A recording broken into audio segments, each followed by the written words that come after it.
I'm Brian Cosgrove, and I blog at patientcapital.net on housing and the economy.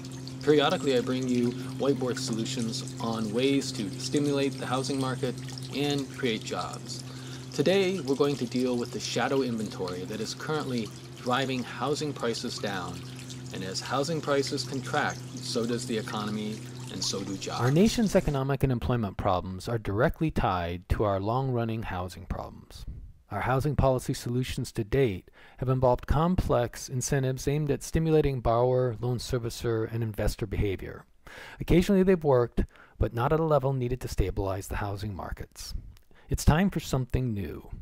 It's time to use some of the incentive funds to create investments which not only solve the housing problem, but can stimulate growth in the economy and the creation of jobs. We convert ineffective incentives into investments. We do this by expanding the use of existing funds in 4 government housing programs, which were designed to stabilize the housing market, but which have been less than overwhelming in their results.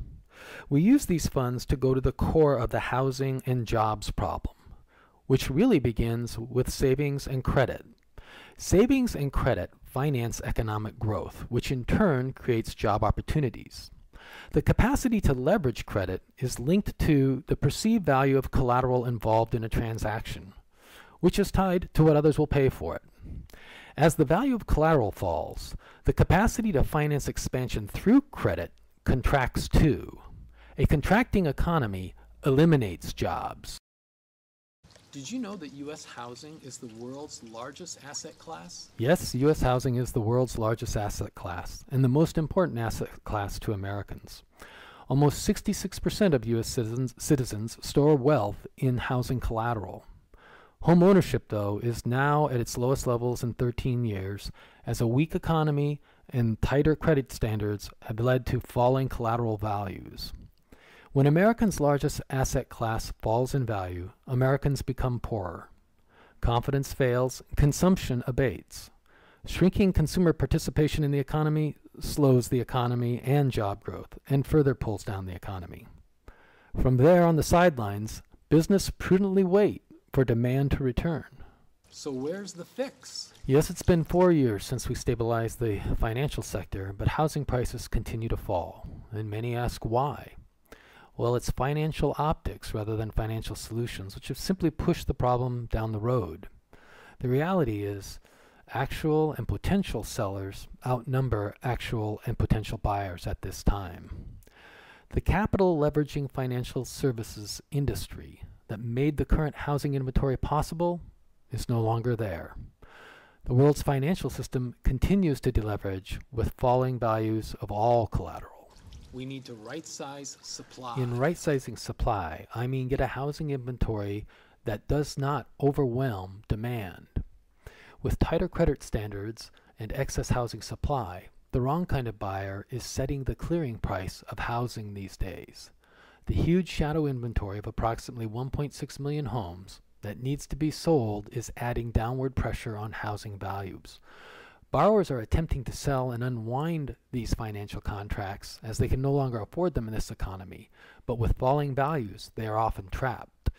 This brings in the speculative cash buyer of foreclosures and distressed properties, and those transactions are influencing all property values, driving them down, reducing the nation's wealth, and in the process, the capacity to finance economic growth. We need to influence, that is, reduce the supply of homes needing to be sold. We need to right-size ownership. Our common reality is with the contracted financial system and economy, many people now find themselves with more house than they can afford. The economic fix needed is to right-size their ownership with their sustainable capacity to pay.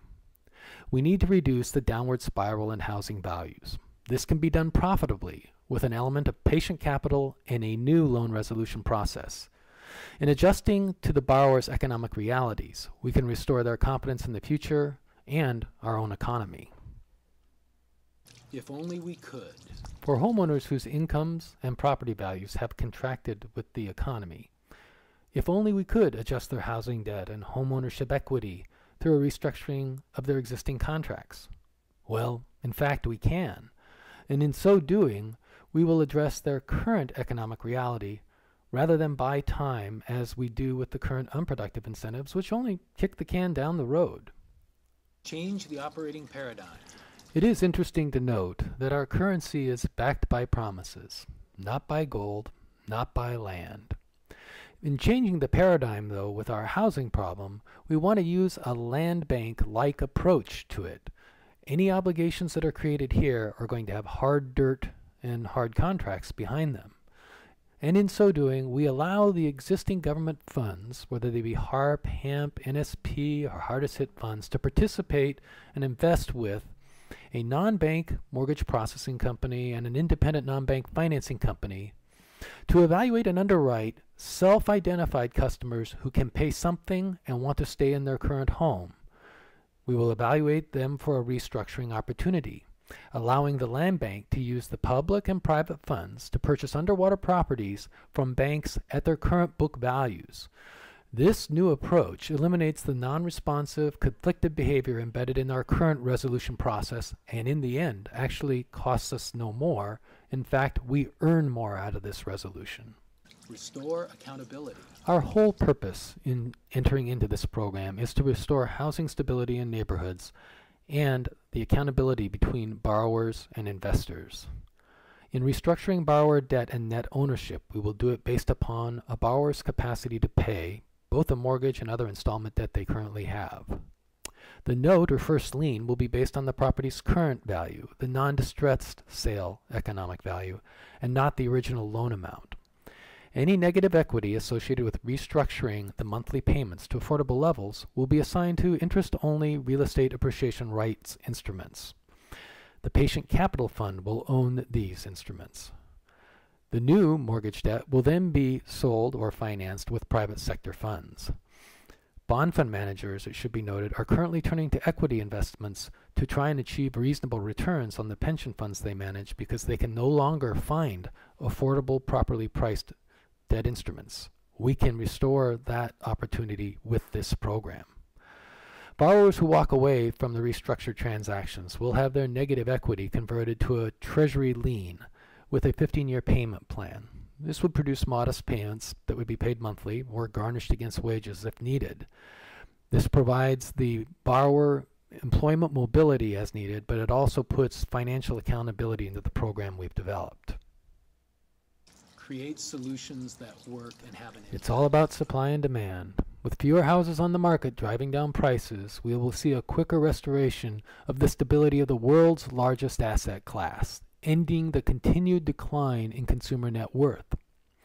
The movement of problem assets out of the current conflicted resolution process allows for quicker resolution of housing which cannot be restructured. This makes it possible for banks to get back to work soon, or sooner, making good loans that leverage economic growth. This also replaces taxpayer expenses in ineffective financial incentives to loan servicers and investors with a productive earning asset class. The reduction in housing inventory will benefit the real estate and construction job markets. The restructuring of debt activities will lead to beneficial opportunities in the mortgage lending and mortgage processing job market. And then the restructuring of debt will put our overburdened consumers back into the marketplace as regular consumers, creating demand and, in the end, jobs. Those are my thoughts on how to deal with shadow inventory, create economic solutions, and jobs. You can join the conversation at patientcapital.net and learn more about solutions to the housing crisis.